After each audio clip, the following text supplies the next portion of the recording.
equations of ellipses. So if you recall in Unit 3, we had parametric equations. We studied the form of an ellipse.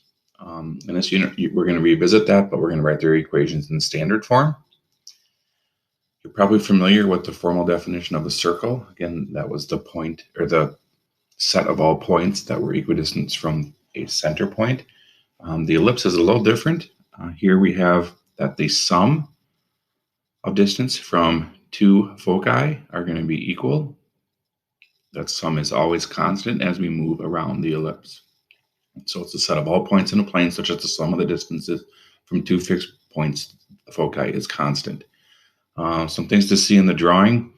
We've got the center and this one at 0, 0. We have a horizontal radius, which is different than the vertical radius. That's what makes this different than a circle. So this is A, that's our horizontal radius, and then this is B, that's our vertical. Here are the foci. We're not going to spend very much time discussing the foci here. We're going to look more at the equations and going from equation to graph and graph to equations and how we can go from standard form. So that's what an ellipse is. Those are some of the things that we're going to focus on. So as you guys get to the first set of questions there on number 1, simply asking what's the center, what's the horizontal radius, what's the vertical radius, and what's the sum of d1 plus d2. So as we look at the first ellipse, I just grab the center point, so over 2, down 1, and then we're just going to count. For the horizontal radius, r sub h, vertical radius, r sub v, just to make sure that we have some notation that we can differentiate between those two. And then the sum of d1 plus d2 is always going to be 2 times the longer radius. So I just see which is bigger, multiply it by 2. Which is bigger, multiply it by 2. So those would be the two answers, or the two different ellipses that we have for 1 and 2. The next 2 pages are really going through how we can get the equation. And it really comes from that distance formula again. What's different here is that I have 2 distances that I'm going to be adding together. So we use some distance formula, realizing we're going to point xy from this point, and we're going to point xy from this point. So we set up those two, d sub 1 and d sub 2.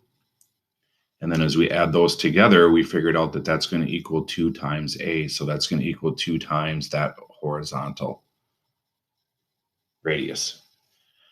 And then we did a whole bunch of algebra and solving and simplifying. So we got one of these to the other side, and then we squared both sides, and then we FOILed, and then we combined like terms.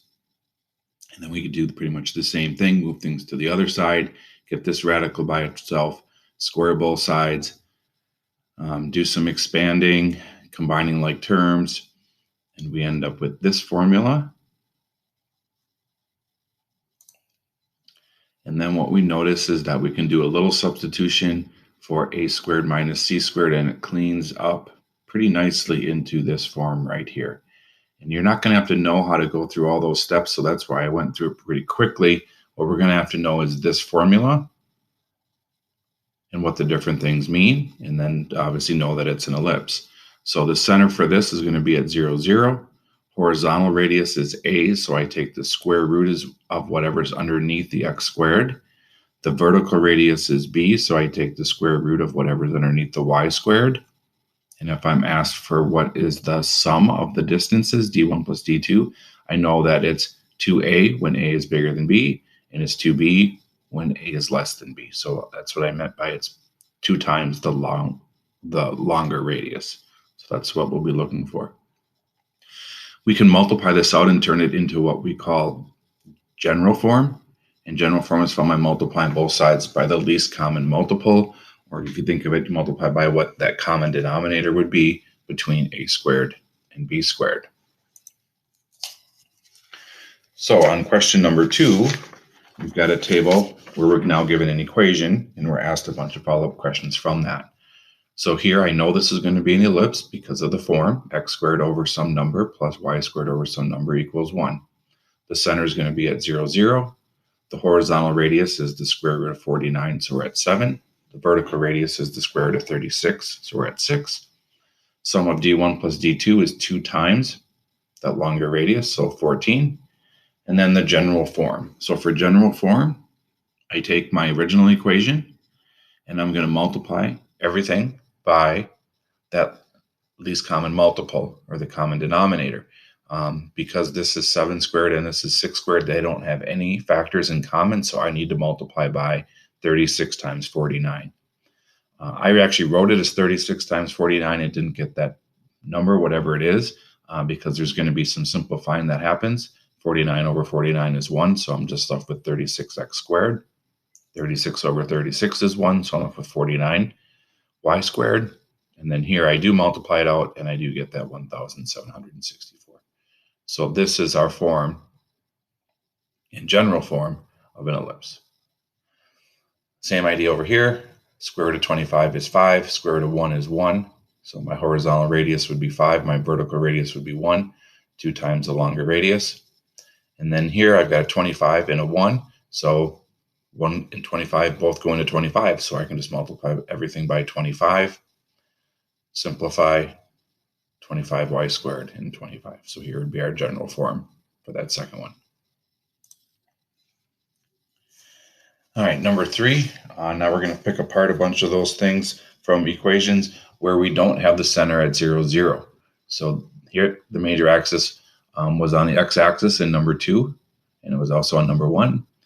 In other words, these ellipses were wider than they were tall, and the following examples will ask you for ones that are not centered at the origin and which might be taller than they are wide.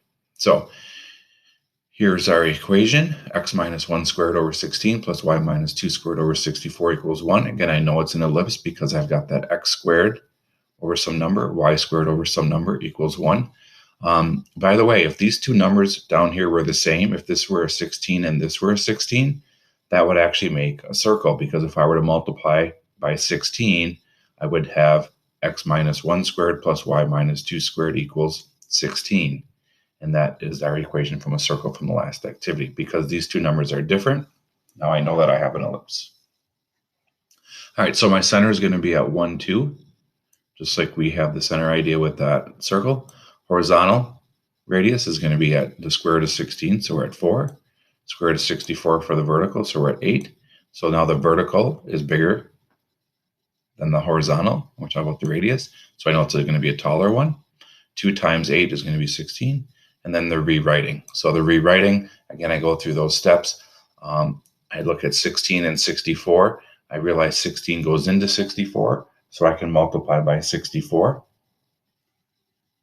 And now I simplify. 64 divided by 16 is 4. So I have 4 times x minus 1 squared plus 64s are going to simplify out. So I'm just left over here with y minus 2 squared. And on this side, I just have 1 times 64, so 64. I then need to FOIL, so we're going to get really good at this. So we expand this out, x squared minus 2x plus 1. Expand this out, y squared minus 4y plus 4. Distribute the 4.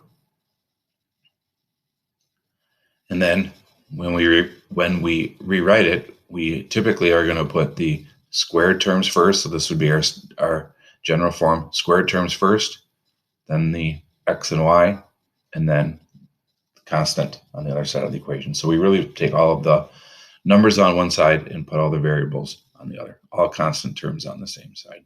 So there would be our final equation in general form for that ellipse. Part B, I'll just slide that down.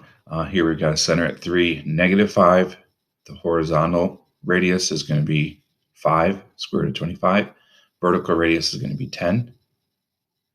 This is going to be a taller ellipse than it is wide, and 2 times that longer radius is going to be 20.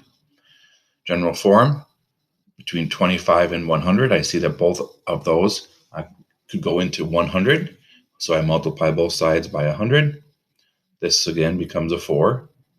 This is going to be a 1, and this is going to be 100. Multiply, FOIL that out, distribute the 4, and then reorganize. 4x squared plus y squared minus 24x plus 10y equals 39. And again, that 39 comes from, I have to move the 36, so I subtract 36 and subtract 25, so I end up with 39 over here. All right, C.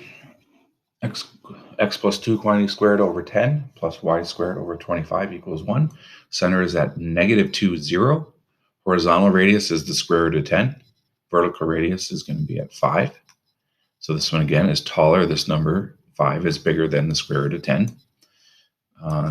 Twice the vertical radius is 10. And then as I do my rewriting, on this one, 10 does not go into 25. So I need to use a number that's bigger. I don't have to use 250, however, because 50 would be the least common multiples that I could multiply 10 to get 50 and 25 to get 50. So I multiply by 50. So here this simplifies to 5, and this is going to simplify to a 2. Foil it out, distribute, reorganize. Here, you notice we don't have a y term, and that's fine because this was just a y squared. And the last one for this particular problem set, we end up with a center at negative 3, positive 10. Horizontal radius is the square root of 81, so we're at 9. Vertical radius is the square root of 20, which we could also write as 2 times the square root of 5. And again, that's because this is underneath the y, this is underneath the x.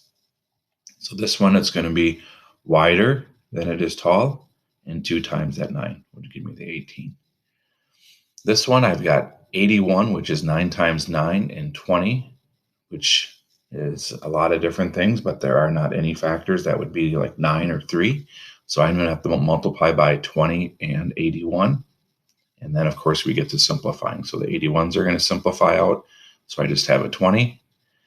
Here, the 20s will simplify out. So I'll just have the 81. And then over here, I've got the 20 times 81. So I'll get that 1,620. FOIL, distribute the 20. FOIL, distribute the 81. Rearrange. And there's our equation. So that one's probably the most amount of work because I had to FOIL with both x and y, and I had a number out in front that I had to distribute as well. All right, on to number 4. Number 4, we're going to be going the other direction. We're going to be now given an equation. We're going to ask to sketch a graph, a little bit different. So here we're given the equation. This wasn't asked of us, but you certainly will want to find it. The center is at 1, 2. The horizontal radius is at 4, and the vertical radius is at 8. So I go over to my grid right away, and I'll put the center on there over 1 up 2. And then to find the 4 points, all I need to do is from the center, I am going to go right and left 4. So I'll add 4 to the x, subtract 4 from the x. And then I'll go up and down 8. So I'll add 8 to the y and subtract 8 from the y. So those would be my 4 points that I could then find on the ellipse. And then, of course, we're going to draw it. So there's number 4. Again, finding the center and the horizontal radius and the vertical radius would be the first steps, and then you'd want to find your points after that. Number 3, centered at 3, negative 5, over 3 down 5. And I've got horizontal radius of 5, vertical radius of 10. So add and subtract from the x's and the y's corresponding values, and I end up with those 4 points, and there would be my sketch. C, centered at negative 2, 0. Here I get the square root of 10. Because I'm going to be trying to graph this, I'm going to use a decimal for that, which would be about 3.1. And the vertical radius is going to be at the square root of 25, which is 5. So negative 2, I'm going to add 5, subtract 5, those 2 points. And then when the y is 0, the x value, I'm going to add 3.1 and subtract 3.1. So I get some decimals for those, but that's all right to graph. And then part D, I get the centers at negative 3, positive 10. Horizontal radius, square root of 81, which is 9. Vertical radius, the square root of 20. Again, that's irrational, so I'm going to use a decimal. It's about 4.5. Find my 4 points, sketch the 4 points onto my graph, and then make the ellipse. So that's it. That's the equation of ellipses, activity number 2.